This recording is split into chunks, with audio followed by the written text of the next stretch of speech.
Tu dis que tu as pardonné, mais pourquoi ton cœur est encore lourd? Pourquoi quand tu entends ce nom, quelque chose se serre dans ta poitrine?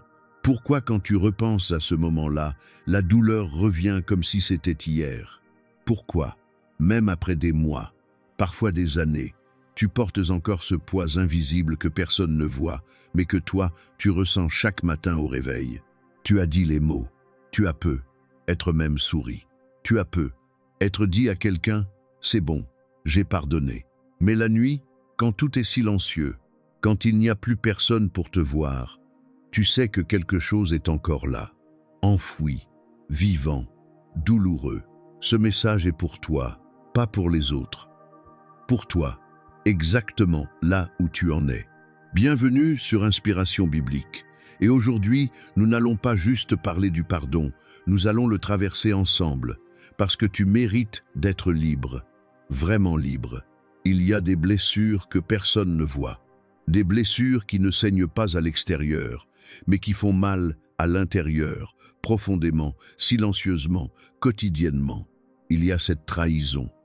Tu te souviens du jour où quelqu'un en qui tu avais confiance t'a trahi, quelqu'un que tu n'aurais jamais imaginé capable de te faire ça. Tu lui avais ouvert ton cœur. Tu lui avais confié tes secrets, tes peurs, tes rêves, et il a tout utilisé contre toi, ou il a tout simplement disparu, comme si tu n'avais compté pour rien. Cette nuit-là, quelque chose en toi s'est brisé. Et depuis, tu fais plus attention, tu gardes tes distances. Tu souris, mais tu ne laisses plus vraiment entrer les gens, parce qu'une partie de toi a décidé, sans même que tu t'en rendes compte, plus jamais. Et puis, il y a le rejet. Ce mot qui fait mal rien qu'à le prononcer.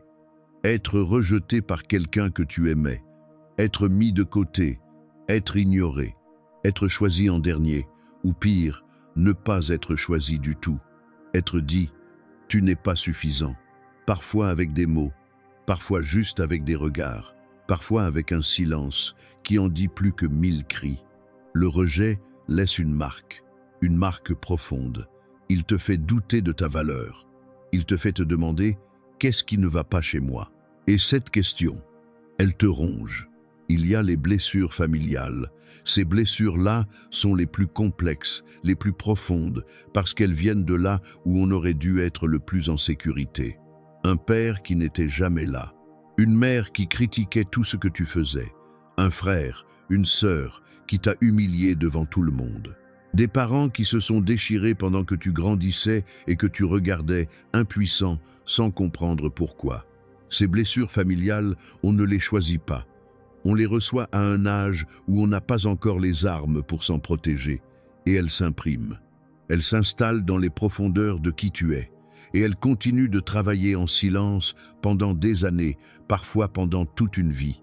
Il y a les déceptions. Ces moments où tu avais tout misé sur quelque chose, sur quelqu'un, sur un rêve, sur une promesse, et tout s'est effondré.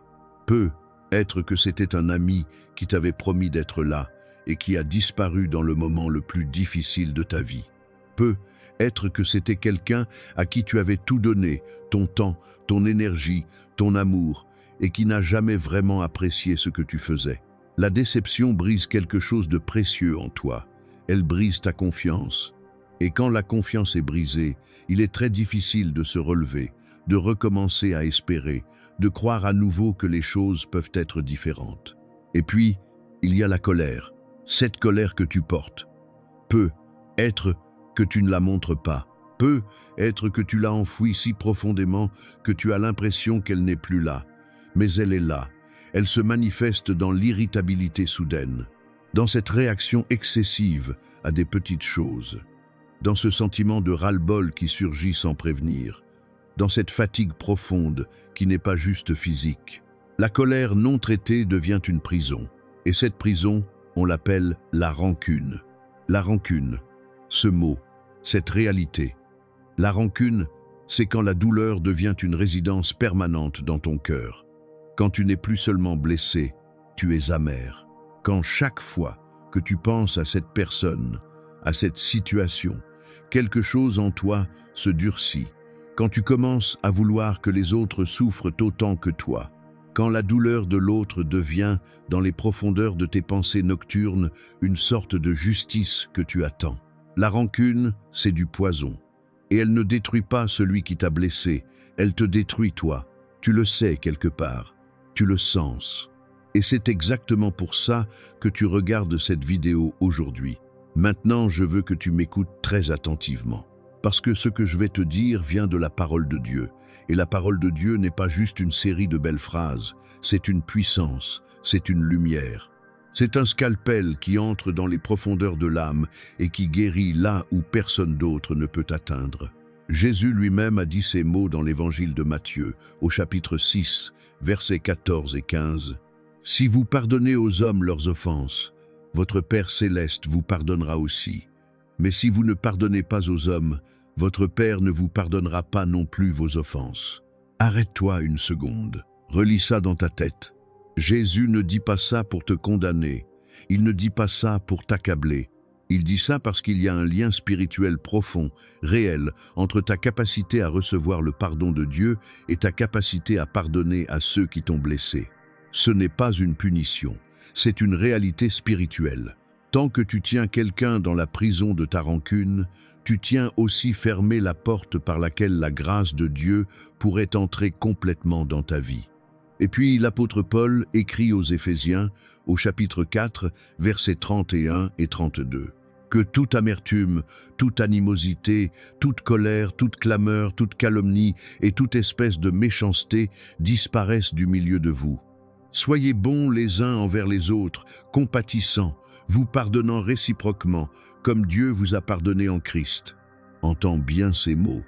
Que toute amertume disparaisse, pas que tu la gères, pas que tu apprennes à vivre avec.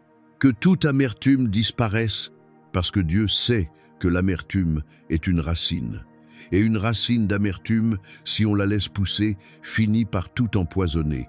Ta joie, tes relations, ta foi, ta paix, ta santé. Et il continue. Pardonnez-vous réciproquement, comme Dieu vous a pardonné en Christ. Comme Dieu vous a pardonné en Christ. C'est là que tout commence, parce que Dieu ne t'a pas pardonné à moitié. Il ne t'a pas pardonné avec des conditions.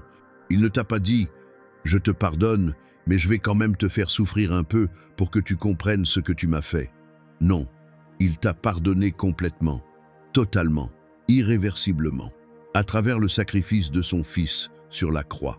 Et il t'appelle à pardonner de la même manière. Colossiens 3, 13 dit « Supportez-vous les uns les autres et pardonnez-vous réciproquement si l'un a sujet de se plaindre de l'autre. De même que Christ vous a pardonné, pardonnez-vous aussi. De même que Christ vous a pardonné. Combien de fois t'es-tu éloigné de Dieu? Combien de fois as-tu choisi ta propre volonté plutôt que la sienne? Combien de fois as-tu dit ou fait des choses qui n'étaient pas conformes à son amour? Et pourtant, il t'a pardonné, encore et encore, sans te mettre à l'écart, sans te rejeter, sans garder une liste de tes fautes. Et maintenant, il te demande la même chose envers ceux qui t'ont blessé. Ce n'est pas facile, je sais, mais c'est possible. Et c'est libérateur. Je veux que tu fermes les yeux une seconde. Pas maintenant si tu conduis, mais si tu peux, ferme les yeux. Et laisse-moi te raconter une histoire. Imagine une femme. Appelons-la Marie. Marie a grandi dans une famille difficile. Son père était souvent absent. Et quand il était là, il était froid, distant, incapable d'exprimer de l'amour. Elle a grandi avec cette faim profonde d'être vue, d'être aimée, d'être approuvée. Adulte, elle a rencontré quelqu'un. Un homme qui, au début, semblait exactement ce dont elle avait besoin. Il était attentionné, il l'écoutait, il la faisait sentir spéciale. Elle a tout misé sur cette relation. Elle a tout donné. Puis les choses ont changé, progressivement, presque imperceptiblement au début. Et un jour, cet homme qu'elle avait aimé de tout son cœur est parti. Non seulement il est parti, mais il l'a quitté d'une manière qui l'a humiliée. Il y avait quelqu'un d'autre, et toute leur communauté le savait avant elle. La honte, la trahison, la douleur, tout à la fois. Marie s'est reconstruite de l'extérieur. Elle est retournée travailler, elle a souri, elle a recommencé à sortir, mais à l'intérieur, quelque chose de sombre s'était installé, une colère froide, une amertume silencieuse. Les nuits étaient les pires. Elle rejouait les scènes encore et encore. Elle imaginait ce qu'elle lui aurait dit. Elle alimentait en secret le ressentiment. Et plus elle le faisait, plus elle se sentait lourde. Elle priait, mais ses prières semblaient rebondir contre le plafond. Elle lisait la Bible, mais les mots glissaient sur elle sans entrer vraiment. Elle allait à l'église. Mais elle rentrait chez elle aussi vide qu'avant. Elle ne réalisait pas que la porte de son cœur était verrouillée de l'intérieur et que c'est elle-même qui tenait la clé. Un soir, lors d'une veillée de prière, quelqu'un a lu Matthieu 6, 14 à 15. Et quelque chose en elle a tremblé, pas de culpabilité, quelque chose de plus doux, comme un appel, comme si Dieu lui disait doucement « Marie, je suis là, et je t'attends de l'autre côté de cette porte. Ouvre-la. » Elle a pleuré ce soir-là, des larmes qu'elle retenait depuis des années. Et dans ces larmes, elle a dit, pour la première fois avec sa bouche et avec son cœur en même temps, « Je lui pardonne. » Je ne sais pas comment. Je ne ressens pas encore la libération. Mais je choisis de pardonner. Ce fut un moment de rupture. Pas dramatique comme dans les films, pas avec des lumières et des trompettes, juste une paix, légère d'abord, comme les premiers rayons du soleil après une longue nuit.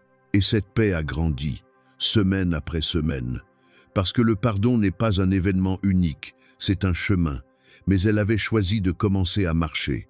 Attends, ne pars pas maintenant. Ce que tu es sur le point d'entendre peut changer ta vie pour toujours. Parce que j'ai besoin de te dire quelque chose que beaucoup de gens ne comprennent pas sur le pardon. Quelque chose qui, une fois que tu le comprendras, va tout changer dans ta façon de voir les choses. Le pardon n'est pas un sentiment, c'est une décision. Répète ça avec moi intérieurement. Le pardon n'est pas un sentiment, c'est une décision. Les gens attendent de ressentir l'envie de pardonner avant de pardonner. Mais cette envie ne vient jamais toute seule. Parce que notre chair, notre nature humaine ne veut pas pardonner. Notre nature humaine veut la justice, veut que l'autre souffre, veut qu'il comprenne ce qu'il a fait. Et ses désirs sont humains, ils sont compréhensibles. Mais si tu les laisses gouverner, ils vont te gouverner toi, et pas l'autre personne. Pardonner ne signifie pas que ce qui s'est passé était acceptable. Non, ce qui t'a été fait peut être profondément injuste, profondément douloureux, profondément mal. Le pardon ne dit pas « ce que tu as fait n'était pas grave ». Le pardon dit « je refuse de laisser ce que tu as fait continuer à me définir et à me détruire ». Le pardon ne signifie pas oublier. Dieu lui-même, quand il dit qu'il ne se souvient plus de nos péchés, ne signifie pas que son système de mémoire est défaillant. Cela signifie qu'il choisit de ne plus tenir nos péchés contre nous. Il choisit de ne plus les définir par eux dans sa relation avec nous. Tu peux pardonner quelqu'un et quand même choisir de ne plus l'avoir dans ta vie. Tu peux pardonner quelqu'un et quand même poser des limites. Tu peux pardonner quelqu'un et quand même prendre des décisions sages pour te protéger à l'avenir.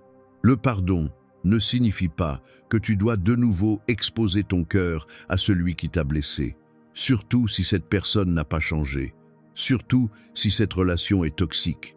Ce que le pardon signifie, c'est que tu libères cette personne de la prison de ton ressentiment, et ce faisant, tu te libères toi-même de la prison de ta douleur. Parce que voici la vérité que beaucoup n'ont jamais entendue. Quand tu refuses de pardonner, tu ne punis pas l'autre personne, tu te punis toi-même. L'autre personne vit sa vie, elle dort la nuit, elle mange, elle rit. Et toi, tu es là, consumé par une douleur qui te coûte ta joie, ta paix, ton sommeil, parfois ta santé. Un homme sage a dit un jour, « Ne pas pardonner, c'est comme boire du poison en espérant que l'autre en meure. Tu bois du poison, chaque jour, chaque fois que tu revois la scène, chaque fois que tu alimentes la rancune, chaque fois que tu refuses de laisser aller. Et ce poison, il ne touche pas l'autre personne, il te touche toi. Maintenant, je veux te poser une question, et je veux que tu y répondes honnêtement dans ton cœur. Et si tu gardais cette douleur toute ta vie? Imagine, dans 10 ans, dans 20 ans, Tu es toujours là, avec cette même blessure, peut-être encore plus enfouie, peut-être encore plus durcie, toujours aussi lourde. Peut être plus lourde encore parce que les années passent et que tu as laissé cette racine pousser. Est-ce que tu veux ça? Est-ce que tu veux passer les prochaines décennies de ta vie à porter quelque chose qui t'a déjà pris tellement d'énergie, tellement de joie, tellement de paix? Est-ce que tu veux que ta relation avec Dieu reste à cette distance parce qu'il y a cette porte dans ton cœur que tu refuses d'ouvrir? Est-ce que tu veux que ton avenir soit défini par ce qui s'est passé dans ton passé? Parce que si tu ne pardonnes pas, c'est exactement ce qui se passe. Ton passé gouverne ton présent. Et ton présent construira un futur qui ressemblera à ton passé. Mais si tu choisis de pardonner, tout peut changer. Ce n'est pas juste une belle promesse, c'est une réalité spirituelle. C'est ce que Dieu dit dans sa parole. Le pardon brise les chaînes, le pardon ouvre les portes. Le pardon libère non seulement ton cœur, mais aussi les bénédictions que Dieu voulait faire circuler dans ta vie. Je veux que tu imagines quelque chose avec moi. Imagine que tu portes un sac à dos très lourd. Depuis des années, tu y as mis des pierres. Une pierre pour chaque trahison, une pierre pour chaque rejet, une pierre pour chaque déception, une pierre pour chaque parole cruelle, une pierre pour chaque humiliation, une pierre pour chaque moment où tu t'es senti invisible, insuffisant, non désiré. Ce sac est lourd, si lourd que parfois tu peux à peine avancer, que tu t'endors avec lui, que tu te réveilles avec lui, que même dans tes moments de joie, il est là, pesant sur tes épaules, te rappelant que tu as été blessé, que tu es blessé. Maintenant, imagine que quelqu'un s'approche de toi, et cet quelqu'un, c'est Jésus, et il te dit doucement, « Donne-moi ce sac ». Et toi, tu lui dis, « Mais c'est mon sac, c'est Pierre, c'est ce qu'on m'a fait. Je ne peux pas juste les lâcher, ce serait comme si ça n'avait pas eu d'importance. » Et lui, il te regarde dans les yeux, et il te dit, « Ça a eu de l'importance. Ce que tu as vécu était réel, ta douleur est réelle, et moi je la prends au sérieux. Mais je ne t'ai pas créé pour porter ça. Je suis venu pour que tu aies la vie et que tu l'aies en abondance. Et tu ne peux pas avoir cette vie en abondance avec ce sac sur le dos. Donne-moi ce sac. Laisse-moi porter ça à ta place. Laisse-moi te libérer. » C'est le pardon. Ce n'est pas minimiser ta douleur. C'est la remettre entre les mains de celui qui peut vraiment la transformer. Si tu es encore là, c'est que ce message te concerne profondément. Et je veux que tu saches quelque chose d'important. Ce message, sur inspiration biblique, il n'est pas là par hasard. Tu n'es pas en train de regarder cette vidéo par hasard. Dieu a des façons de nous rejoindre là où nous en avons le plus besoin. Et aujourd'hui, il te rejoint là. Il te voit. Il voit les nuits sans sommeil. Il voit les sourires que tu affiches alors que ton cœur saigne. Il voit les larmes que tu retiens parce que tu ne veux pas avoir l'air faible. Il voit la fatigue de porter tout ça depuis si longtemps. Et il te dit, « Je suis là, et je peux te libérer. Mais tu dois me donner la permission. Tu dois choisir de lâcher. » Maintenant, parlons de quelque chose de très concret. Pourquoi est-ce que pardonner est si difficile? Premièrement, parce que pardonner semble injuste. Si tu pardonnes, est-ce que ça veut dire que l'autre personne s'en sort sans conséquence? Est-ce que ça veut dire que tu valides ce qu'elle a fait? Notre sens de la justice résiste au pardon, parce que le pardon ressemble à une capitulation. Mais Dieu dit, « C'est à moi qu'appartient la vengeance, c'est moi qui rétribuerai, dit le Seigneur. » Romains 12, 19. En pardonnant, tu ne laisses pas l'autre personne sans conséquence. Tu remets le jugement à celui qui est le seul à pouvoir juger avec une parfaite justice. Tu te libères, toi, de la responsabilité d'être juge. Deuxièmement, pardonner est difficile parce que la douleur est réelle. Tu ne peux pas juste décider un jour que tu ne souffres plus. Les émotions ne fonctionnent pas comme ça. Et le pardon ne supprime pas instantanément la douleur. C'est un processus, parfois long, parfois douloureux en lui-même. Mais voici la différence. Quand tu choisis de pardonner, tu choisis de ne plus alimenter la douleur. Tu cesses d'ajouter du bois sur le feu. Et, progressivement, le feu commence à s'éteindre. Troisièmement, pardonner est difficile parce qu'on a peur que pardonner signifie que la relation doit être restaurée. Mais, comme nous l'avons dit, pardonner et réconcilier sont deux choses différentes. La réconciliation nécessite deux personnes. Le pardon, tu peux le faire seul. Tu peux pardonner quelqu'un qui n'a jamais demandé pardon. Tu peux pardonner quelqu'un qui est mort et ne saura jamais que tu l'as fait. Tu peux pardonner quelqu'un avec qui tu n'as plus aucun contact et tu n'as pas à en avoir. Le pardon est un acte intérieur, un acte entre toi et Dieu, un acte de libération personnelle. Voici ce que Dieu attend du pardon. Il attend d'abord que tu reconnaisses ta propre condition. Nous avons tous été pardonnés par Dieu, pas un peu, complètement. Ce que nous lui avons fait, à travers nos péchés, à travers notre éloignement, à travers nos rébellions, était immensément plus grave que tout ce qu'un être humain peut nous faire. Et pourtant, Dieu a envoyé son Fils mourir à notre place, pour que nous puissions être réconciliés avec lui. Quand tu gardes ça en tête, quand tu te rappelles à quel point tu as été pardonné, pardonner les autres devient possible. Pas facile, mais possible. Dieu attend ensuite que tu fasses le choix. Pas que tu attends de ressentir l'amour pour cette personne, juste que tu choisisses de la libérer de la prison de ton ressentiment. Que tu dises, dans ta volonté, dans ton esprit, dans ton cœur, je choisis de pardonner, même si je ne ressens pas encore la libération, même si la douleur est encore là, je choisis. Et Dieu attend enfin que tu continues. Le pardon est souvent un processus. Parfois, tu penses avoir pardonné, et puis quelque chose te rappelle la blessure et la douleur revient. Ce n'est pas une rechute dans la rancune, c'est l'invitation à pardonner une nouvelle fois, et Dieu est là chaque fois pour t'aider à le faire. Le lien entre le pardon et la paix intérieure est direct, inséparable.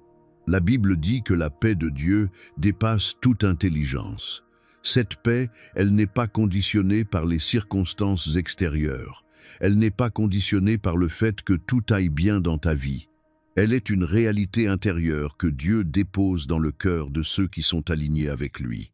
Mais cette paix ne peut pas couler librement dans un cœur rempli d'amertume. C'est comme essayer de faire couler de l'eau claire dans un tuyau bouché. L'eau est là, Dieu est prêt à verser sa paix. Mais s'il y a un bouchon de rancune, l'eau ne peut pas passer. Le pardon débouche le tuyau. Le pardon crée l'espace dans ton cœur pour que la paix de Dieu puisse couler, se répandre, te remplir. Des gens qui ont choisi de pardonner témoignent tous de la même chose. Non pas que la vie soit devenue parfaite, non pas que la douleur ait disparu instantanément, mais qu'il y a une paix qu'ils n'arrivaient pas à trouver avant. Une paix qui ne dépend pas de l'autre personne, de la situation, des circonstances. Une paix qui vient de l'intérieur. Cette paix est disponible pour toi, maintenant, aujourd'hui. Aujourd'hui, tu peux être libre, pas demain.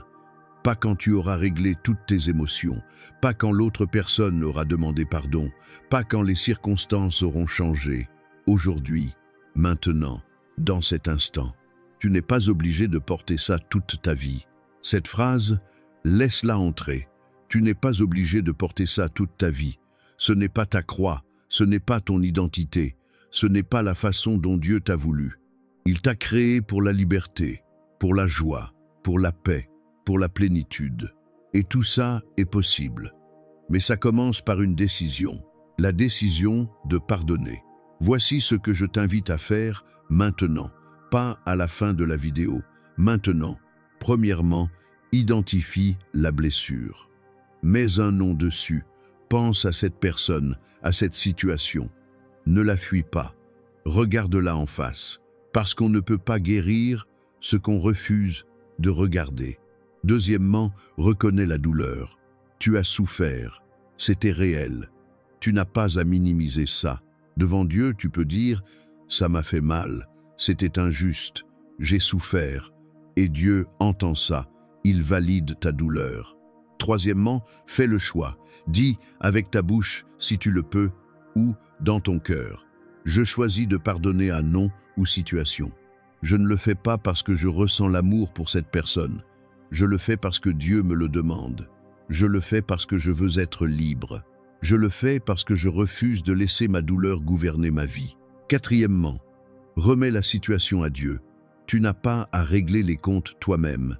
Tu n'as pas à t'assurer que justice soit rendue. Remets ça entre les mains de Dieu. Dis-lui, Seigneur, je te remets cette blessure. Je te remets cette personne.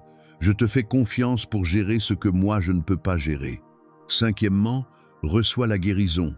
Après avoir pardonné, ouvre ton cœur pour recevoir la guérison que Dieu veut t'apporter. Ne reste pas dans la posture de la douleur. Passe dans la posture de la réception. Seigneur, guéris ce qui a été blessé en moi. Restaure ce qui a été brisé. Remplis les espaces vides de ton amour. Ce message peut te libérer aujourd'hui, mais seulement si tu choisis d'agir. Maintenant, je veux que tu fasses quelque chose de puissant. Je veux que tu déclares ces paroles avec moi, que tu les dises à voix haute, si tu le peux, que tu les laisses sortir de ta bouche et entrer dans ton esprit, parce que la parole dit que nous confessons de la bouche pour notre salut.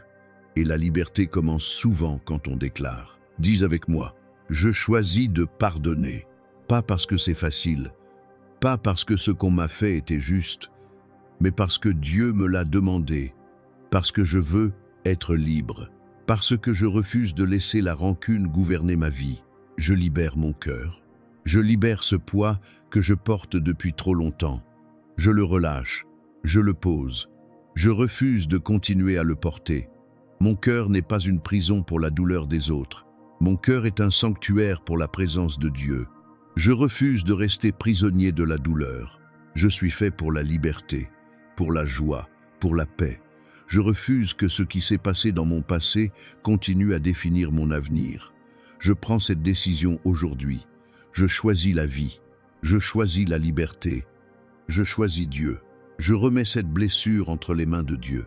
Je te fais confiance, Seigneur. Tu vois tout. Tu sais tout. Tu es juste et tu es bon. Je te remets cette situation, cette personne, cette douleur. Tu en prendras soin mieux que moi. Et moi, je vais avancer. Libre. Je reçois la guérison de Dieu. Maintenant, en ce moment, je m'ouvre à la guérison. Je m'ouvre à la paix. Je m'ouvre à la restauration. Tout ce qui a été brisé en moi, Dieu peut le restaurer. Et je crois qu'il le fait. Maintenant, aujourd'hui, maintenant, je t'invite à prier avec moi. Prends un moment, pose ce que tu fais, prends une grande respiration et ouvre ton cœur. Père céleste, je viens devant toi avec mon cœur dans les mains. Un cœur qui a souffert, un cœur qui a été blessé, un cœur qui porte des marques que les autres ne voient pas, mais que toi, tu vois parfaitement. Seigneur, je te remercie d'abord pour ton amour, un amour qui ne vacille pas, un amour qui ne dépend pas de ce que je fais ou de ce que je ressens, un amour qui m'a cherché, qui m'a trouvé, qui m'a pardonné à travers le sacrifice de ton Fils Jésus-Christ. Aujourd'hui, Seigneur, je viens te parler de cette blessure. Tu sais laquelle, tu sais ce qu'on m'a fait, tu sais comment ça m'a brisé, et tu sais combien j'ai lutté avec ça. Seigneur, aujourd'hui je fais le choix du pardon. Je pardonne à ceux qui m'ont blessé. Je ne le fais pas dans mes propres forces, parce que mes propres forces ne suffisent pas. Je le fais dans ta grâce. Je le fais parce que tu m'as demandé. Je le fais parce que tu l'as rendu possible par ton esprit en moi. Je libère cette personne de la prison de mon ressentiment. Et en la libérant, Seigneur, je me libère moi-même. Je lâche cette rancune. Je lâche cette amertume.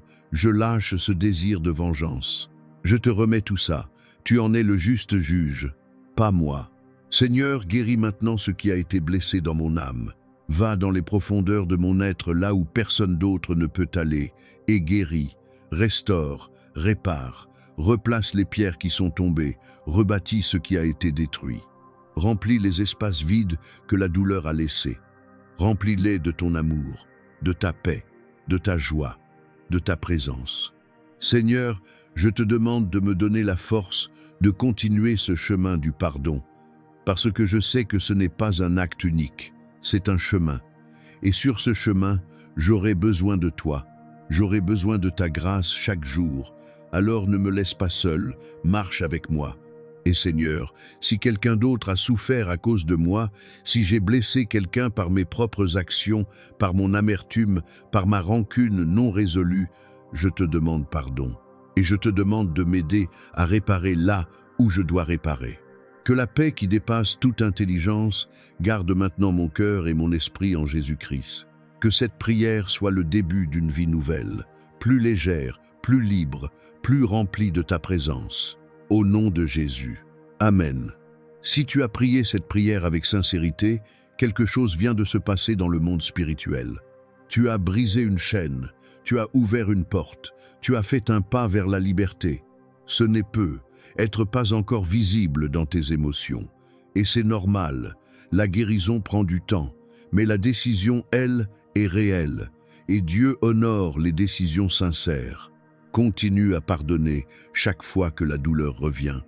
Continue à remettre à Dieu, continue à recevoir sa grâce. Et tu verras, semaine après semaine, le poids diminuer, la paix augmenter, la liberté grandir. Ce message peut te libérer aujourd'hui, mais il peut aussi libérer quelqu'un que tu connais. Il y a peu, être quelqu'un dans ta vie en ce moment qui porte exactement la même chose que toi. Un ami, un membre de ta famille, un collègue, quelqu'un qui sourit en public mais qui souffre en secret, quelqu'un qui a besoin d'entendre ces mots. Tu as le pouvoir de partager ce message avec cette personne maintenant. Un simple clic, un simple partage, et tu pourrais être l'instrument de la libération de quelqu'un d'autre.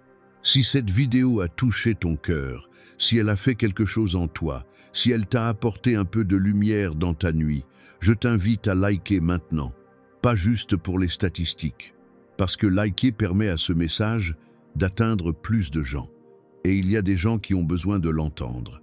Abonne-toi à la chaîne Inspiration Biblique, parce qu'ici, chaque semaine, nous creusons dans la parole de Dieu pour trouver des vérités qui changent des vies, des vérités qui libèrent, des vérités qui guérissent, des vérités qui transforment. Et tu mérites d'être nourri de ces vérités régulièrement. Partage cette vidéo sur WhatsApp, sur Facebook, sur Instagram, avec un ami, avec ta famille, avec ce groupe de prière.